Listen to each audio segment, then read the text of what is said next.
twongeye kubasuhuza no kubaha ikaze. Uyu ni wamwe tubategura ndetse kandi tukabagezaho amakuru abagezweho. Amakuru yacu uyu munsi akaba agiye kwibanda kuri izi ngingo z'ingenzi zikurikira. Ingabo za Uganda ndetse n'iza Somalia bikaba zambuye Al-Shabaab umujyi wa Dar es Salaam. Sibyo kandi gusa turabwira ko Perezida wa Leta Zunze Ubumwe za Amerika Donald Trump yaciye amarenga yo gutera Cuba nyuma ya Iran. Naho muri Uganda, Perezida wa Uganda Yoweri Kaguta Museveni yavuze uburyo yakiriye Minisitiri w'Intebe wa Israel Benjamin Netanyahu akamubaza impamvu batemera Palestine nk'igihugu cyigenga. Sibyo kandi gusa turabwira ko Sudani y'Epfo yataye muri yombi abasirikare bakomeye cyane bakuru barimo abakekwa kwica abaturage muri kiriya gihugu. Perezida wa Leta Zunze Ubumwe za Amerika Donald Trump wasuwe na Inter Miami akaba yakejeje Lionel Messi. Christian Naomi akaba yakuye ku mwanya wa Minisitiri w'Umutekano w'imbere muri Leta Zunze Ubumwe za Amerika. Leta Zunze Ubumwe za Amerika ndetse n'Uburayi bikaba byasabye ko ibitero bikorwa mu burasirazuba bwa Repubulika ya Demokarasi ya Kongo cyane cyane byibasira abavuga ururimi rw'Ikinyarwanda bigomba guhagarara muri kiriya gihugu. Sibyo kandi gusa turabwira yuko Umunyamerika yagizwe umuyobozi wa MONUSCO. Kimwe n'ibingibi tutagarutse muri izi ngingo z'ingenzi byose turaje tubarambere muri amakuru yacu mwibutsa ko nimba rwo Rwanda ugeze kuri no muyoboro w'icyo bice mbo takora subscribe, reba aho hasi ukande subscribe ndetse kandi bikwiye kwanda akazogera kugira ngo ujye ukurikirana ibiganiro byacu bitambuka buri munsi. Nge nditsero muhumuza mbahaye ikaze muri aya makuru nimujye kure. Leta Zunze Ubumwe za Amerika ndetse n'Uburayi byasabye ko ibitero ndetse n'ibikorwa byibasira abasivili bavuga ururimi rw'Ikinyarwanda mu burasirazuba bwa Repubulika ya Demokarasi ya Kongo bihagarara. Leta Zunze Ubumwe za Amerika, Umuryango w'Ubumwe bw'Uburayi ndetse n'Ubwongereza bikaba byasabye impande zombi zihanganye mu burasirazuba bwa Repubulika ya Demokarasi ya Kongo ndetse kandi n'ibikorwa byibasira abasivili bavuga ururimi rw'Ikinyarwanda nabyo bigahagarara ku byo bwihutirwa. Ihuriro ry'ingabo za Leta ya Repubulika ya Demokarasi ya Kongo rimaze igihe kinini rigaba ibitero ku birindiro by'inyeshyamba bya FCM23 muri Kivu y'Amajyepfo ndetse na Kivu y'Amajyaruguru, ndetse bikibandira ku basivile cyane cyane abanyamurenge batuye muri komine Minembwe. Iri huriro rikabikora rikoresheje indege z'intambara ndetse na za drone. Tariki ya 2 Mutarama 2026 ingabo za Repubulika ya Demokarasi ya Kongo FARDC niko zagabye igitero cya drone ku nzu z'abaturage bari bahere muri santere ya Masisi muri Kivu y'Amajyaruguru. Hafa abaturage bagera kuri 22, abandi benshi muri iki gitero barakomereka. Iri huriro ry'igisirikare cya Repubulika ya Demokarasi ya Kongo zitwazaga ko iki ngiki ari igice kigenzurwa n'inyeshyamba M23. Igitero cya drone ingabo za Leta ya Repubulika ya Demokarasi ya Kongo FARDC zagabye kuri M23 hafi ya santere ya Rubaya muri teritwari ya Masisi ku itariki 24 Werurwe 2026. Iki gitero nicyo cyatwaye ubuzima bw'abarwanyi bagiye batandukanye bari muri Leta Colonel umuvugizi w'inyeshyamba FCM23 mu rwego rwa gisirikare.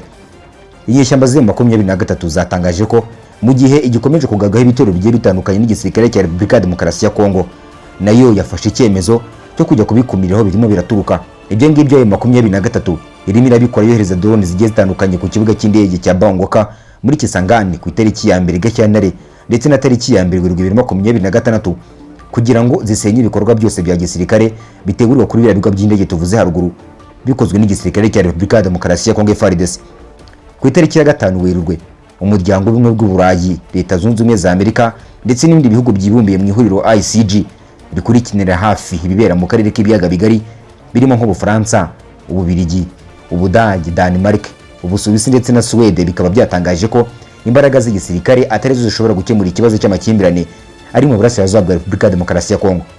ICG yakomeje ivuga ko uko kurenga ku gahenge kw'impande zombi kurimo gukoresha drone zigiye zitandukanye mu bitero bya gisirikare ndetse kandi nabyo binateza kaga abasivili gakomeye cyane. Impande zombi bireba zigomba kohereza agahenge ku buryo bwihuse ndetse kandi zigasubira no mu mushyikirano. Nta gisubizo mu by'ukuri cya gisirikare cyakemura amakimbirane cyane cyane amakimbirane ari mu burasirazuba bwa Repubulika ya Demokarasi ya Kongo. Iri huriro kandi ryanasabye ko abo bireba bagomba guhagarika kubiba urwango mu burasirazuba bwa Repubulika ya Demokarasi ya Kongo, ivangura ndetse n'ubugizi bwa nabi bikorerwa ubwoko bw'abanyekongo bavuga ururimi rw'Ikinyarwanda ndetse kandi n'ibindi bikorwa byinshi bigiye bitandukanye bishyira ubuzima bw'abasivili mu kaga cyangwa se bigatuma abaturage batabana neza mu mahoro. ICG ahangaha kandi irahamagarira impande zombi bireba guhagarika kubiba urwango mu burasirazuba bwa Repubulika ya Demokarasi ya Kongo, ivangura ndetse n'ubugizi bwa nabi ndetse n'ibindi bikorwa byose bibangamira ikiremwa muntu birimo ibikorwa bikorerwa abavuga ururimi rw'Ikinyarwanda mu burasirazuba bwa Repubulika ya Demokarasi ya Kongo ndetse n'ibikorwa byinshi bigiye bitandukanye bishyira abasivili mu kaga gakomeye cyane bakabikora banasubiza ubumwe bw'abaturage mu burasirazuba bwa Repubulika ya Demokarasi ya Kongo. ICG kandi yanagaragaje ko ibiganiro bidaheza bihuza abanyekongo bo bwabo ari byo bikenewe kugira ngo mu by'ukuri ari byo bishobora kuba byashakwamo igisubizo kiri mu burasirazuba bwa Repubulika ya Demokarasi ya Kongo cy'amahoro arambye muri kiriya gihugu. Sibyo kandi gusa ICD yasabye impande zombi bireba koroherana kugira ngo bishobore kugera ku mahoro arambye mu burasirazuba bwa Repubulika ya Demokarasi ya Kongo. Perezida wa Uganda Yoweri Kaguta Museveni yavuze uburyo yakiriye Minisitiri w'Intebe wa Israel Benjamin Netanyahu akamubaza impamvu batemera Palestine nk'igihugu cyigenga. Perezida wa Uganda Yoweri Kaguta Museveni yatangaje ko yakiriye inshuro nyinshi zigiye zitandukanye Minisitiri w'Intebe wa Israel Benjamin Netanyahu amubaza impamvu atemera Palestine nk'igihugu cyigenga. Museveni ibingibi yabigarutseho ubwo yari ari mu birori byo gusangiza abagize umuryango w'Abayisilamu mu gihugu cya Uganda, ndetse kandi anakomoza ku mateka y'intambara mu burasirazuba bwo hagati ndetse n'uburyo Bibiliya ivuga ibitandukanye cyane n'ibyo abantu bizera kugeza amagingo aya ngaya.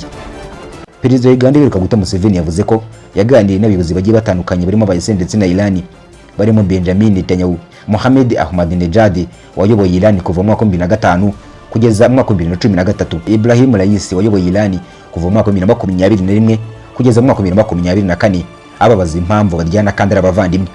Ati Netanyahu asanzwe ari inshuti yanjye ikomeye cyane, yaje inshuro nyinshi hano kugira ngo tuganire. Iki gihe twari kumwe na perezida wa Sudani General Abdel Fattah al-Burhan.